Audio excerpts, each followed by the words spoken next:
Good morning students. आज हम हिंदी में कक्षा 5 में हमारे जो पाठ्य पुस्तक है रिमझिम रिमझिम पाठ्य पुस्तक में से हमारा जो पहला लेसन है राग की रस्सी, आज हम वो पढ़ेंगे।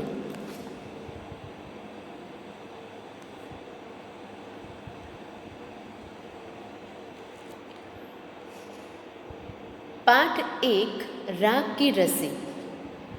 बच्चों, राग की रस्सी एक कहानी है और इस कहानी के अंदर 3 पात्र हैं। एक है लोनपोगार का बेटा और एक शहर की लड़की। ये 3 पात्रों के इर्द गिर्द ये कहानी रची गई है। तो आइए इस कहानी को हम देखते हैं। लोनपोगार तिब्बत के 32वें राजा सोनगवसेन गाम्पो के मंत्री थे। वे अपनी चालाकी और हाजिर जवाबी के लिए दूर दूर तक मशहूर थे। कोई उनके सामने टिकता न था। चैन से जिंदगी चल रही थी, मगर जब से उनका बेटा बड़ा हुआ था, उनके लिए चिंता का विषय बना हुआ था। कारण यह था कि वह बहुत भोला था। होशियारी उसे छूकर भी नहीं गई थी। लोनपोगार ने सोचा, मेरा बेटा बहुत सीधा साधा है, मेरे बाद इसका काम कैसे चलेगा। लोनपोगार तिब्बत के जो 32वें राजा है, उस राजा के वो मंत्री थे। लोनपोगार अपनी चालाकी और हाजिर जवाबी के लिए दूर दूर तक मशहूर थे, यानी कि वो बहुत चालाक थे और हाजिर जवाबी के लिए वो दूर दूर तक मशहूर थे, यानी कि प्रसिद्ध थे। कोई उनके सामने टिकता न था। उनकी ज़िंदगी भी चैन से चल रही थी, मगर जब से लोनपोगार का बेटा बड़ा हुआ था, उनके लिए चिंता का विषय बना हुआ था। क्यों? क्योंकि कारण यह था कि लोनपोगार का बेटा बहुत ही भोला भाला था। उसमें होशियारी बिल्कुल भी नहीं थी। तो लोनपोगार ने सोचा, मेरा बेटा बहुत सीधा साधा है, उसके अंदर बिल्कुल भी होशियारी नहीं है, तो मेरे बाद उसका काम कैसे चलेगा, यानी कि मेरे बाद उसका क्या होगा।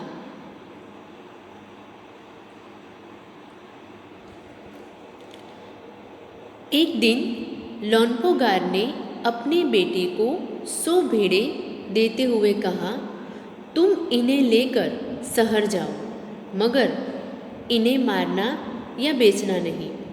इन्हें वापस लाना 100 जौ के बोरों के साथ, वरना मैं तुम्हें घर में नहीं घुसने दूंगा।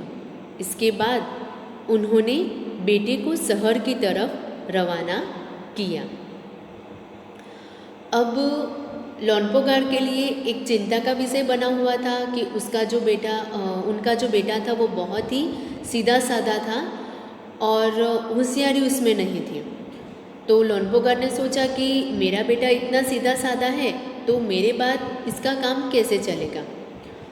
तो एक दिन लोनपोगार ने अपने बेटे को 100 भेड़ें देते हुए कहा कि तुम इन्हें शहर ले जाओ, तुम इन्हें लेकर शहर जाओ, मगर इन्हें मारना या बेचना नहीं है। इन्हें वापस लाना, यानी कि उनको वापस लेकर आना किसके साथ? 100 जौ के बोरों के साथ, यानी कि उनके साथ तुम्हें 100 जौ के बोरे लेकर आना है, वरना मैं तुम्हें घर में घुसने नहीं दूंगा। इसके बाद उन्होंने बेटे को शहर की तरफ रवाना किया। वापस एक बार इसका रीडिंग कर लेते हैं। लोनपोगार तिब्बत के 32वें राजा सोनगवसेन गाम्पो के मंत्री थे। वे अपनी चालाकी और हाजिर जवाबी के लिए दूर दूर तक मशहूर थे। कोई उनके सामने टिकता न था। चैन से जिंदगी चल रही थी, मगर जब से उनका बेटा बड़ा हुआ था, उनके लिए चिंता का विषय बना हुआ था।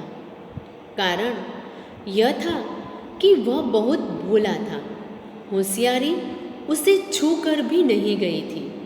लोनपोगार ने सोचा, मेरा बेटा बहुत सीधा साधा है, मेरे बाद इसका काम कैसे चलेगा। एक दिन लोनपोगार ने अपने बेटे को 100 भेड़े देते हुए कहा, तुम इन्हें लेकर शहर जाओ, मगर इन्हें मारना या बेचना नहीं। इन्हें वापस लाना 100 जौ के बोरों के साथ, वरना मैं तुम्हें घर में नहीं घुसने दूंगा। इसके बाद उन्होंने बेटे को शहर की तरफ रवाना किया।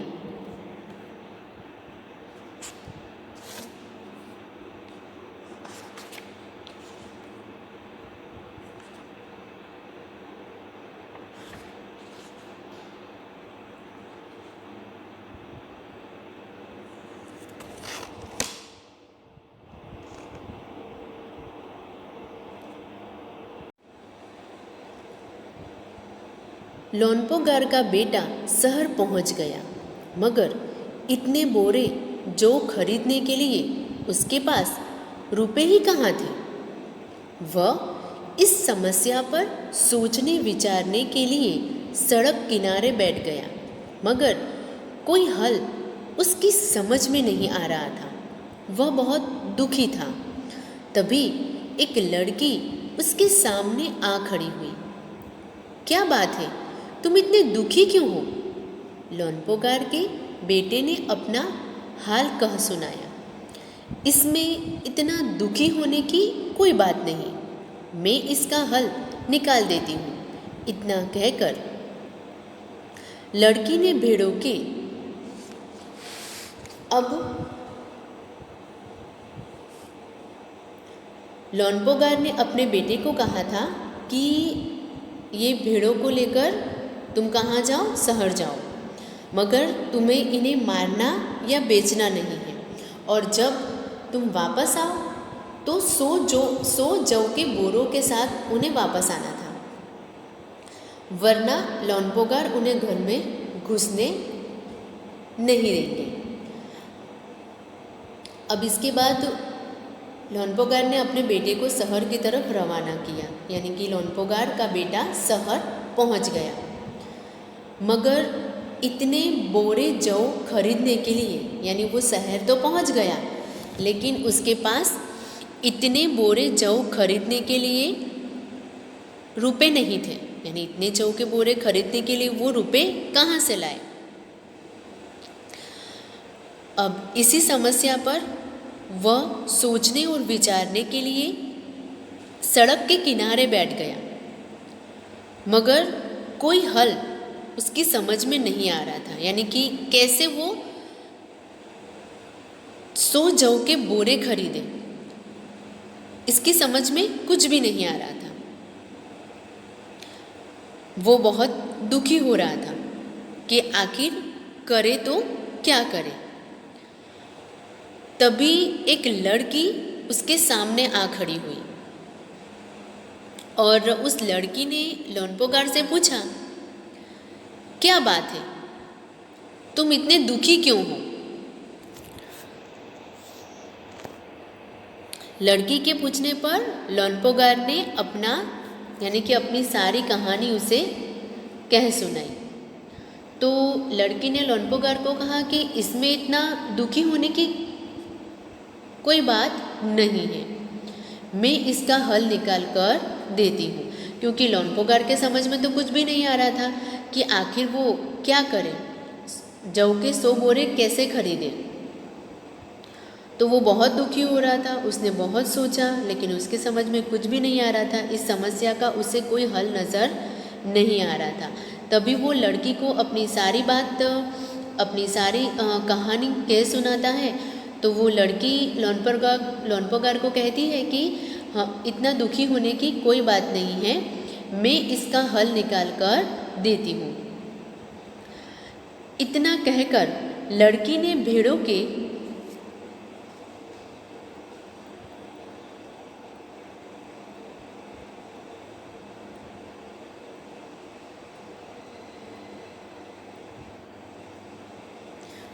वापस से एक पैराग्राफ को रीडिंग कर लेते हैं।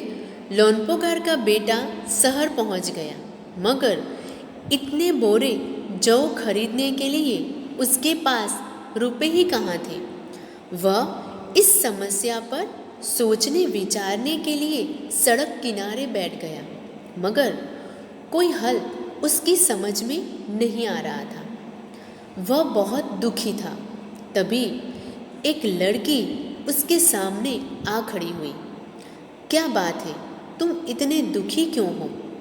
लोनपोगार के बेटे ने अपना हाल कह सुनाया। इसमें इतना दुखी होने की कोई बात नहीं, मैं इसका हल निकाल देती हूँ। इतना कहकर लड़की ने भेड़ों के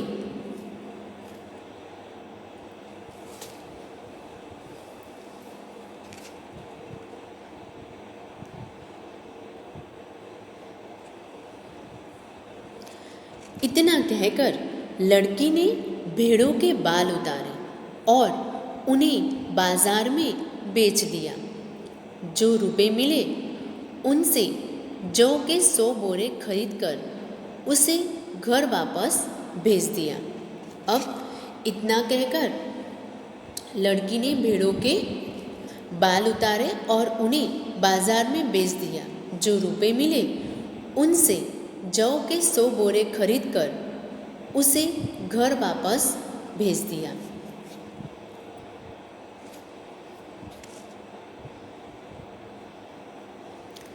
लोनपोगार के बेटे को लगा कि उसके पिता बहुत खुश होंगे, मगर उसकी आपबीती पर उन्होंने ध्यान नहीं दिया। वे उठकर कमरे से बाहर चले गए। दूसरे दिन उन्होंने अपने बेटे को बुलाकर कहा,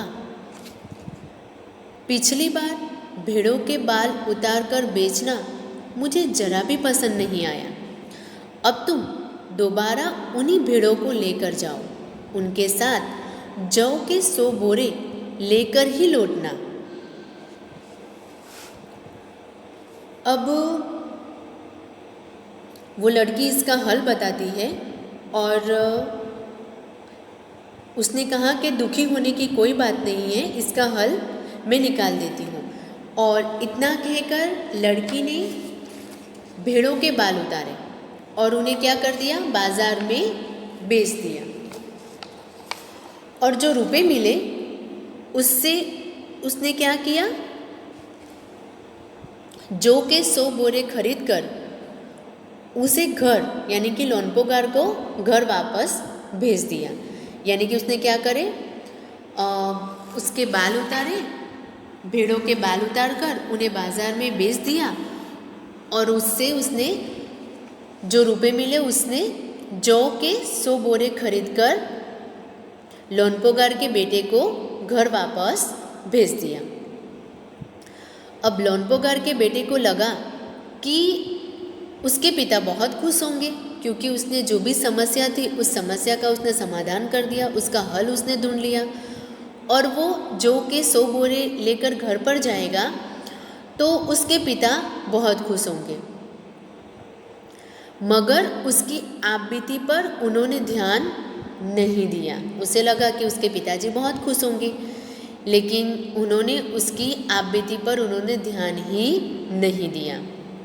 वे उठकर कमरे से बाहर चले गए। यानी लोनपोगार के बेटे ने जो आपबीती सुनाई उसके पिताजी को, तो उसके पिताजी ने क्या किया, उसके ऊपर ध्यान नहीं दिया और वे उठकर बाहर चले गए। दूसरे दिन उन्होंने अपने बेटे को बुलाकर कहा, यानी कि दूसरे दिन उन्होंने अपने बेटे को वापस बुलाया और बुलाकर कहा,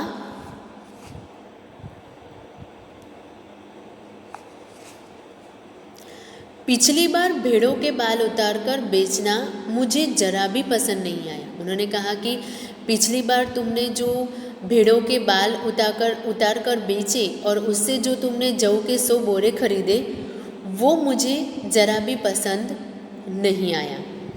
अब तुम दोबारा उन्हीं भेड़ों को लेकर जाओ, उनके साथ जौ के 100 बोरे लेकर ही लौटना। उन्होंने कहा कि पहला जो तुमने किया था वो मुझे पसंद नहीं आया, इसलिए अब तुम दोबारा उन्हीं भेड़ों को लेकर जाओ और जौ के 100 बोरे लेकर ही लौटना।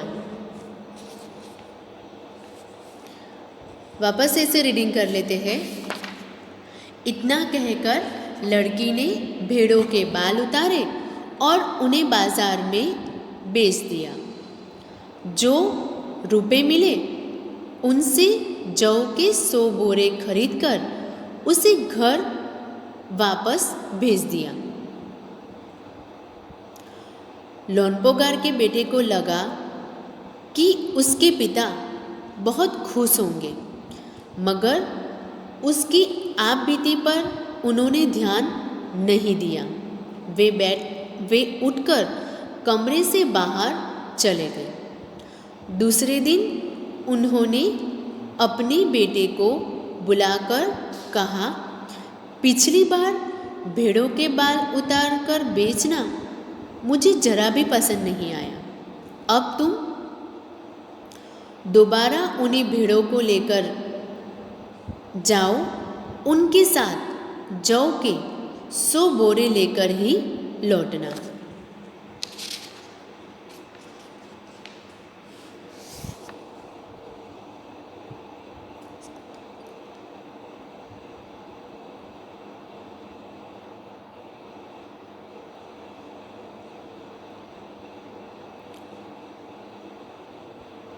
एक बार फिर निराश लोनपोगार का बेटा शहर में उसी जगह जा बैठा।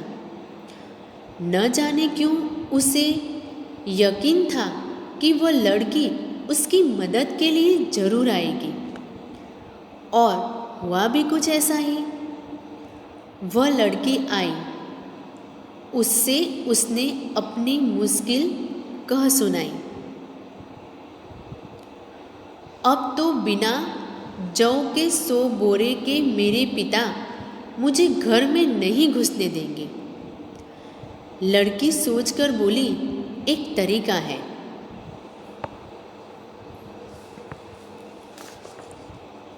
उसने भेड़ों के सींग काट लिए। उन्हें बेचकर जो रुपए मिले उनसे 100 बोरे जौ के खरीदे। बोरे लोनपोगार के बेटे को सौंपकर लड़की ने उसे घर भेज दिया।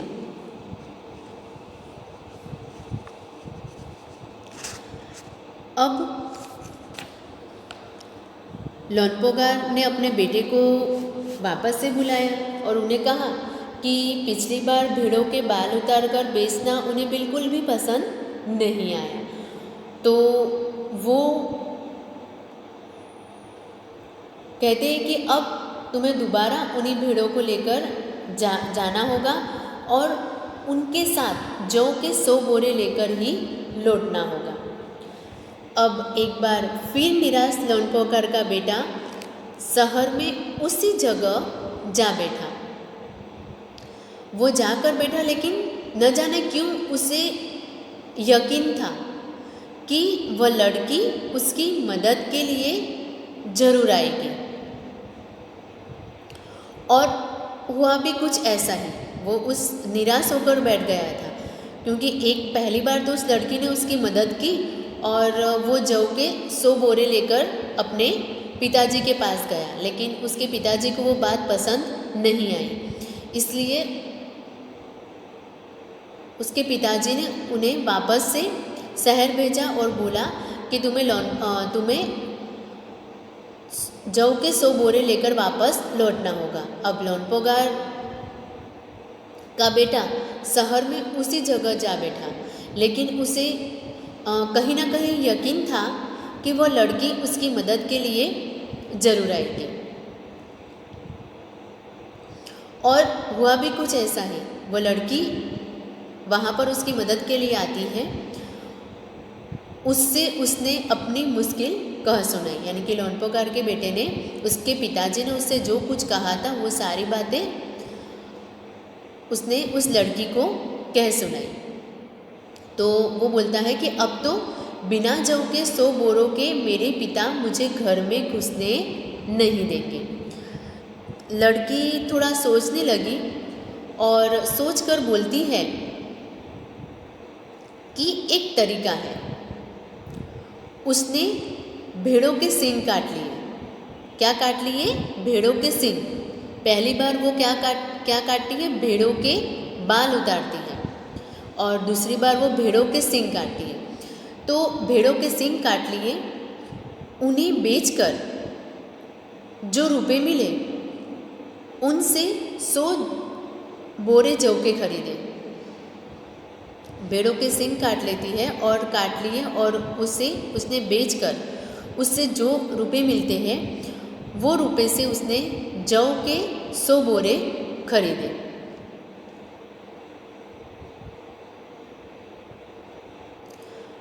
बोरे लोनपोगार के बेटे को सौंपकर लड़की ने उसे घर भेज दिया। यानी कि उसने जो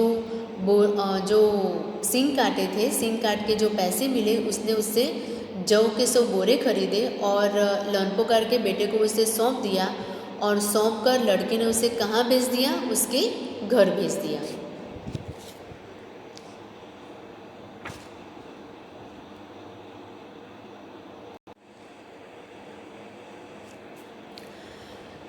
तो बच्चों, इस तरीके से लड़की ने लोनपोगार के बेटे की जो समस्या थी उस समस्या का उसने समाधान किया, यानी कि उसका हल निकाला। इस पैराग्राफ को हम वापस से रीड कर लेते हैं। एक बार फिर निराश लोनपोगार का बेटा शहर में उसी जगह जा बैठा। न जाने क्यों उसे यकीन था कि वह लड़की उसकी मदद के लिए जरूर आएगी, और हुआ भी कुछ ऐसा ही। वह लड़की आई। उससे उसने अपनी मुश्किल कह सुनाई। अब तो बिना जौ के 100 बोरों के मेरे पिता मुझे घर में नहीं घुसने देंगे। लड़की सोचकर बोली, एक तरीका है। उसने भेड़ों के सींग काट लिए, उन्हें बेचकर जो रुपए मिले उनसे 100 बोरे जौ के खरीदे। बोरे लोनपोगार के बेटे को सौंपकर लड़की ने उसे घर भेज दिया। तो बच्चों, आज हमने यहाँ तक ही पढ़ेंगे। तो आज हमने क्या पढ़ा? आज हमने लेसन नंबर 1 यानी पाठ 1 राग की रस्सी।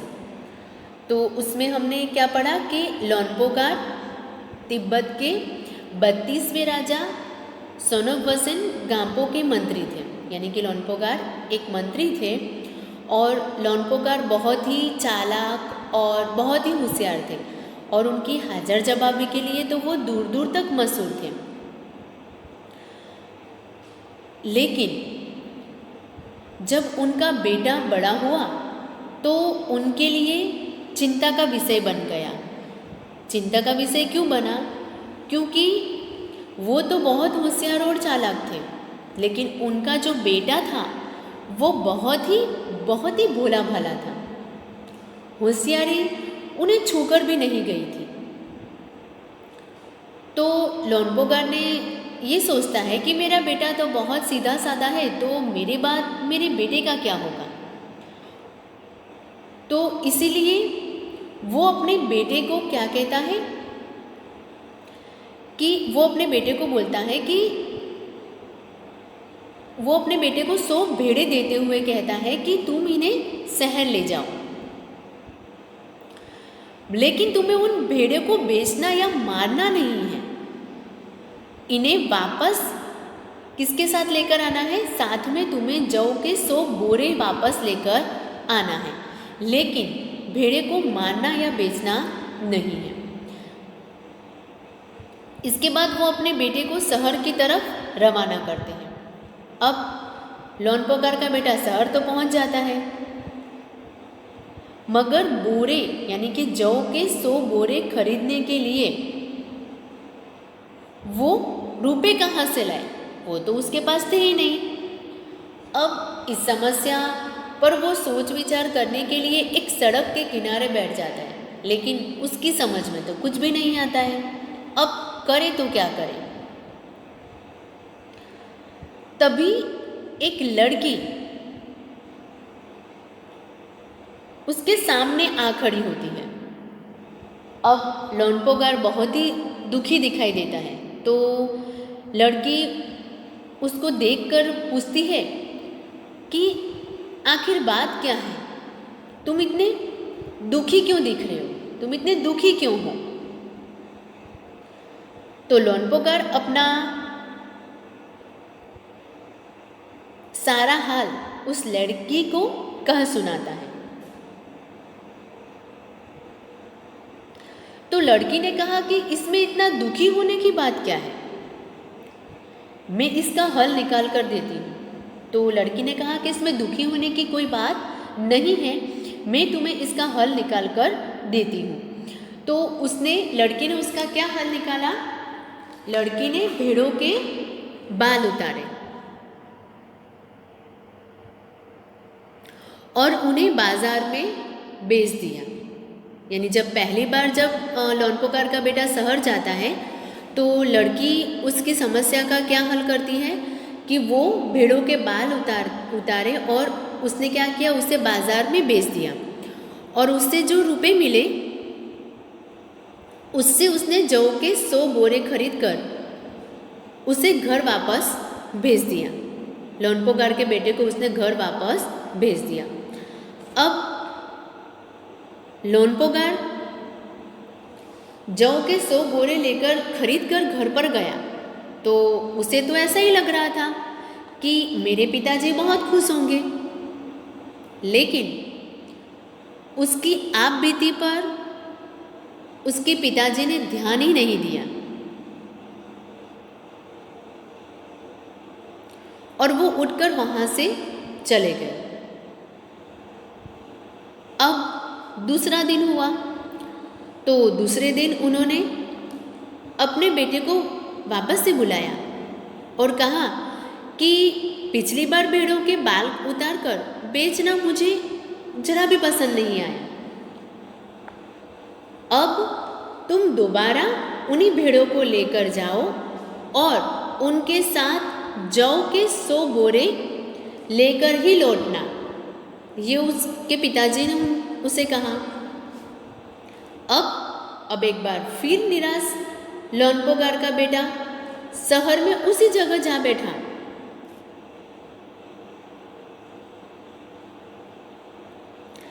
न जाने क्यों वो वहाँ पे तो बैठा हुआ था, लेकिन शहर में जाकर वो उसी जगह यानी कि जो सड़क के किनारे वो बैठा हुआ था वहीं पर ही वो बैठ गया। लेकिन उसे मन में ये यकीन था कि वह लड़की उसकी मदद के लिए जरूर आएगी और होता भी ऐसा ही है।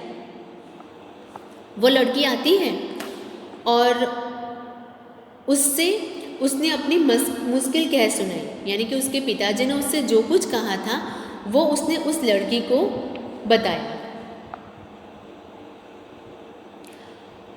तो वो कहता है कि अब तो बिना जौ के 100 बोरों के मेरे पिताजी मुझे घर में घुसने ही नहीं देंगे। तो लड़की कुछ सोचती है और सोचकर कहती है कि एक तरीका है। क्या तरीका है? उसने क्या किया, उसने भेड़ों के सींग काट लिए। पहली बार उसने क्या किया था, भेड़ों के बाल उतारे और उसे बेच दिया और जो रुपए मिले उससे जौ के 100 बोरे खरीदे। दूसरी बार उसने भेड़ों के सींग काट लिए और उसे काट कर उसे बेच दिया और बेचकर जो रुपए मिले उनसे उसने जौ के 100 बोरे खरीदे और लोनपोगार के बेटे को सौंपकर लड़के ने उसे घर भेज दिया। तो बच्चों, आज हमने यहाँ तक इस पाठ को पढ़ा।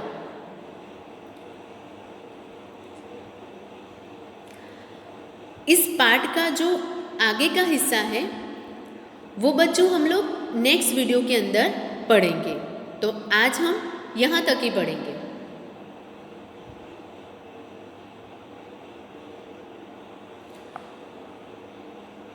तो बच्चों आज के लिए इतना ही। इस पाठ का आगे का हिस्सा यानी कि इस कहानी को, आगे की इस कहानी को हम लोग नेक्स्ट वीडियो के अंदर पढ़ेंगे। Thank you.